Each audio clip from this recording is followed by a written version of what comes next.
Okay, so when it comes to the polarization that's happening right now here in America, I may be part of the problem. But I can't help myself. I get upset with the opposite party these days because I find their views so radical, so loony, so unwilling to compromise, and frankly dangerous to this country. What is the core cause of the polarization in America? I believe it is the extreme right Republicans. I feel it is getting to the point where it's almost a character flaw to be supporting a Tea Party candidate. I'm not talking about old school Republicans, and I'm not talking about compassionate conservatives like BJ is. I'm talking about the extreme right. Look, Republicans stated their #1 goal is for Obama to be a one-term president. Time magazine reported, quote, there was a Republican plot to obstruct President Obama before he even took office, including secret meetings led by House GOP Whip Eric Cantor in December 2008 and Senate Minority Leader Mitch McConnell in early January 2009, in which they laid out their daring, though cynical and political no-honeymoon strategy of all-out resistance to a popular president-elect during an economic emergency. If he is not for it, former Ohio Senator George Voinovich explains, we had to be against it. So, with that background, Republicans blocked the Jobs Bill, the Wall Street Reform, the Fair Pay Act, the DREAM Act, the Anti-Rape Amendment, the Small Business Jobs Act, repeal of Don't Ask, Don't Tell, benefits for homeless veterans, health care for the 9/11 first responders, remember when that happened, political ad disclosure bills, tax on companies that ship jobs overseas, American Recovery and Reinvestment Act, oil spill liability, immigration reform, affordable health care for America, unemployment extension bill, just to name a few. And how did Obama respond? By backing down and compromising with Republicans on the debt ceiling debacle, on even Obamacare extending Bush tax cut for the first time, that is, not this time. But what has the Republicans compromised on? Now, on top of that, some Republicans support the notion that President Obama wasn't born in the U.S. And most Republicans are silent about that. When I say Republicans, I mean Republican politicians, are silent about that, while still embracing that notion of it. Because it could help them with their, the bigot vote, essentially. Look, the evidence is clear that Obama was born in the U.S., period. But I don't care. If you embrace being a birther, you embrace racism. Then with all that, there was an independent study, Political Science stated, this is the most conservative party in 100 years. Their disrespect of women, their disrespect of any other religion besides their own, their disrespect of to people being able to vote, their disrespect of this president is shameful. So is there a polarization in America? Yes. Who is the cause of it? The extreme right, Tea Party Republicans. Who has to fight against it? Me, while I rant without my pants on. That may be causing more of a rift, and I may be contributing to this polarization of America. But I'm done allowing this type of behavior to be considered acceptable. I'm done letting a different reality to be formed in the name of ideology. I really have no question. I just want a response of what I just said. Am I being a dick? Is essentially it. And I guess BJ, I'll go for you first. Because I'm obviously not talking about you in this. I'm talking about because I have some Republican leaning ideals. I think there are some. I think there's merit to more power to the states. I think that makes sense. We obviously have to be fiscally conservative in many ways. So, those are the things I agree with. But and even the things I don't agree with old school Republicans, there was a sense of just mutual respect, the same type of respect you and I have, and I just don't see that right now. So I guess that is my question. Do you feel the left is just as extreme as how I see the right, or what do you see? So I think the polarization started, we had 9/11, we had 2 wars, we had multiple national or not national, or national. We had, all these disasters that were happening, and somewhere along the line, we got polarized as a nation. And when I say we, I mean, from Democrats to Republicans, specifically the people in Washington. I mean, today there is no, there's no such thing as a moderate Republican in Washington. There's no such thing as a liberal Republican in Washington. The last time you ever heard somebody say, "Oh, he's a blue dog Democrat"? Haven't heard it for a while, have you?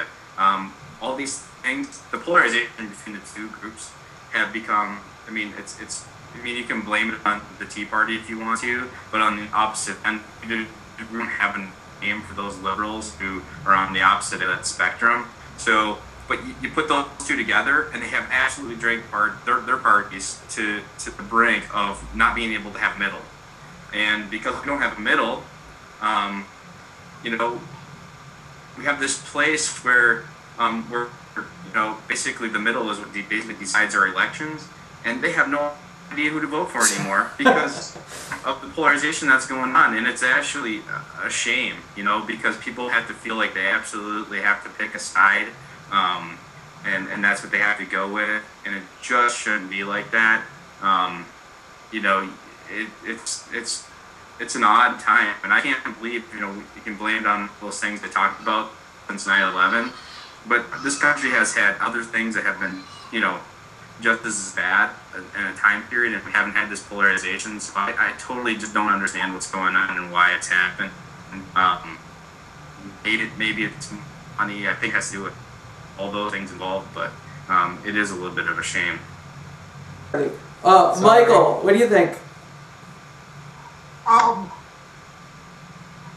To be honest, I think the polarization in America it's the cable news, starting with Ted Turner's and CNN. I think it's the internet that what it allows is that anyone of a political event, they can go where they can hear what they want to hear.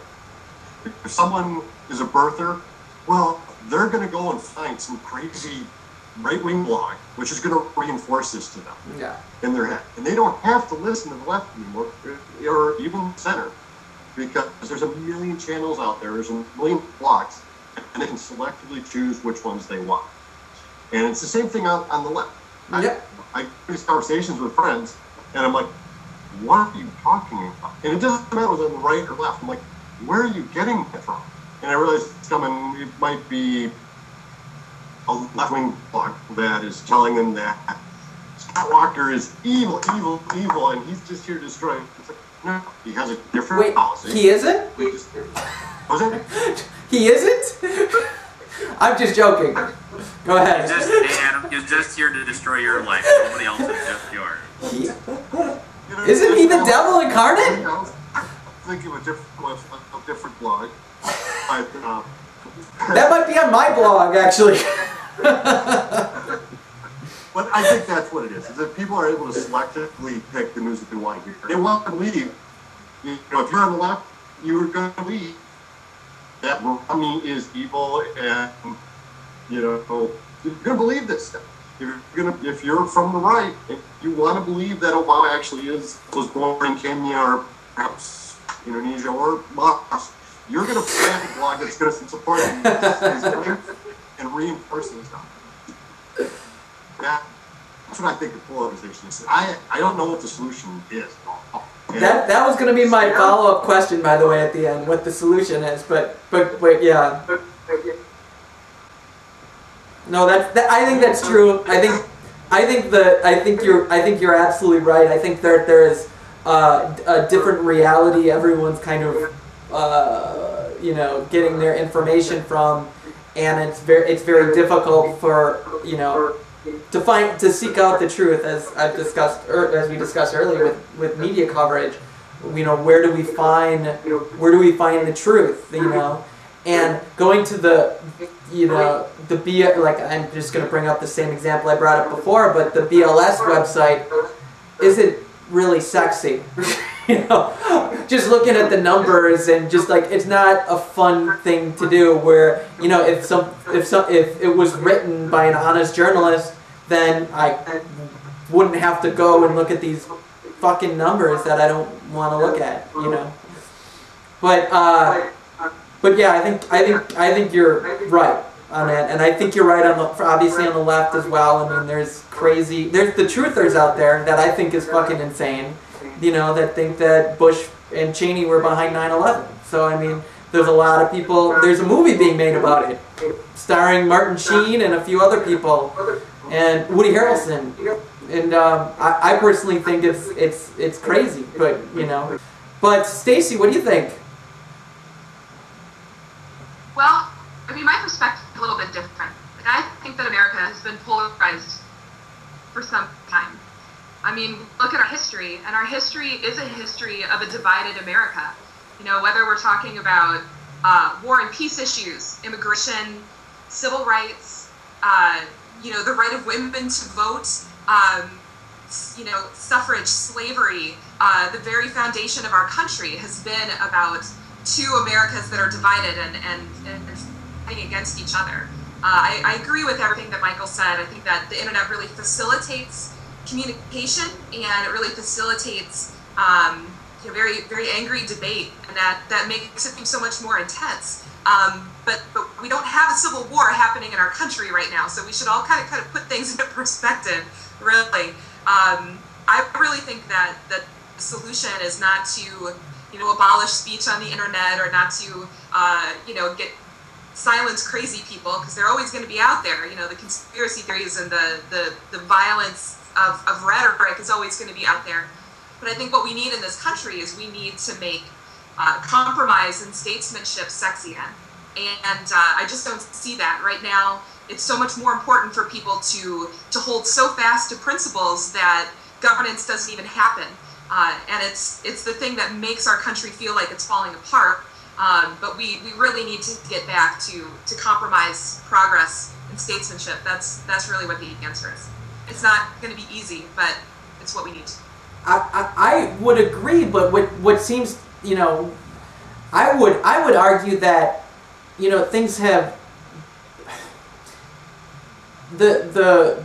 again, the Tea Party Republican has gone so far to the right that it's very hard to compromise. It's very hard to you know, again, you know, I feel Obama has compromised. Honestly, I wish he had more of a backbone in many ways, but I feel like there was an effort to compromise, and especially during the debt ceiling thing, and, you know, his hand was slapped, and you know, that's where, I mean, I agree that that's the answer, compromise, and it's the nice answer too, but on the other hand, maybe I'm being too cynical, but I just think there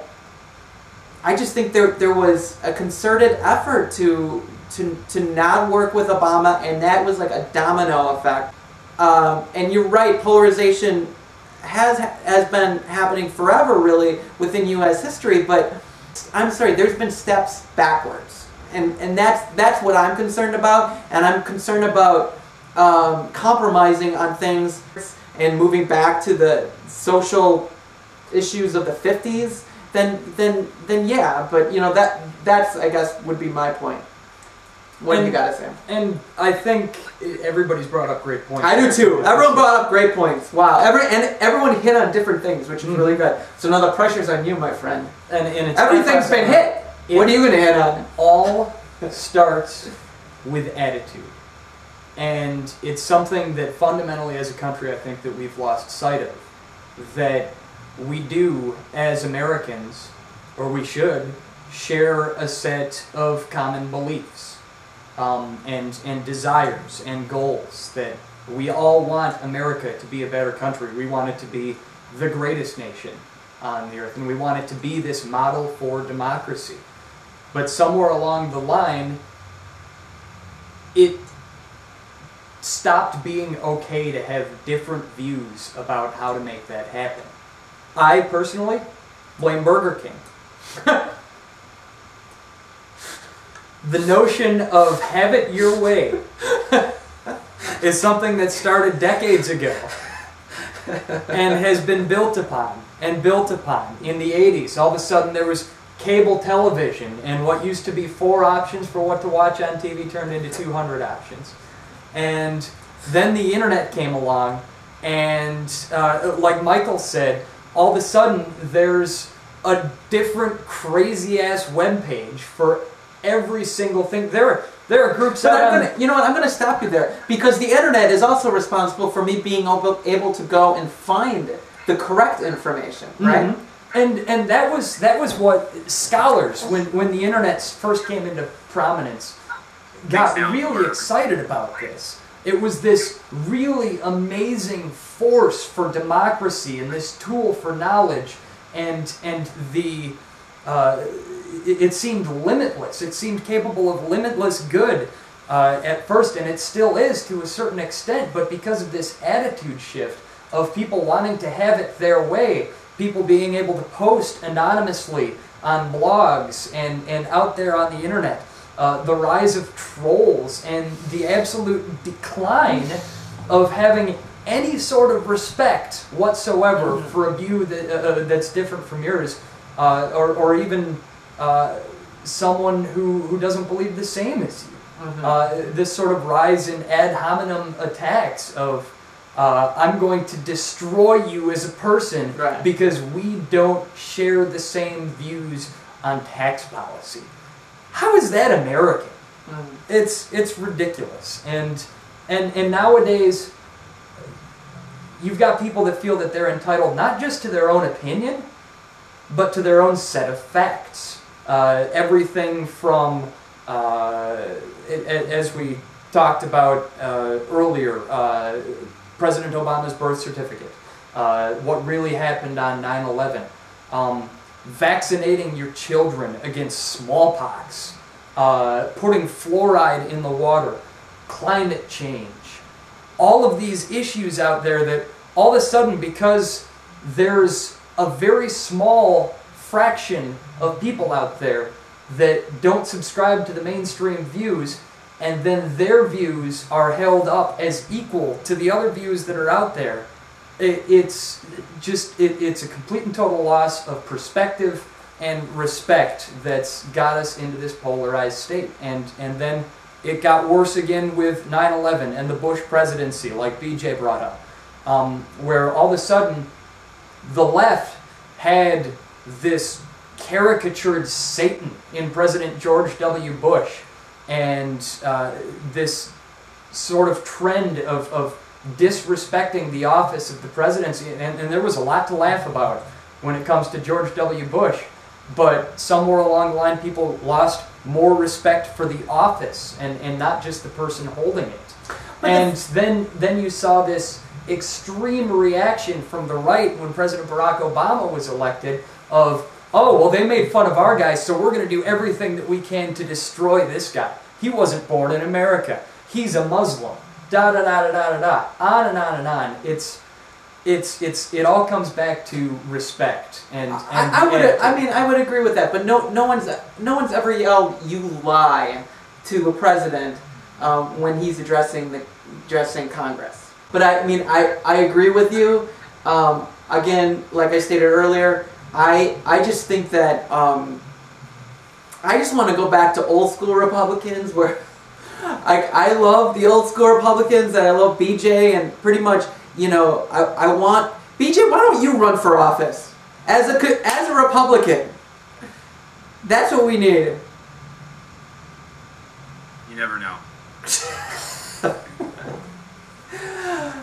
But Adam, but isn't it healthy to have polarized democracy though?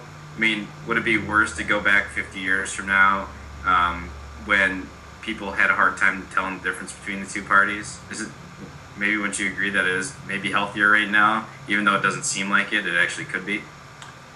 I think this is healthy what we're doing right now, getting Yes. a group of people together with differing viewpoints and different backgrounds and having a heart-to-heart discussion about this. I think that this is an example of the very best that the internet has to offer as a force for democratization and increasing knowledge. And I think that this is something that our country needs to strive to have more of, is bringing people together with differing viewpoints. And who thinks Rants Without Pants could have done all that?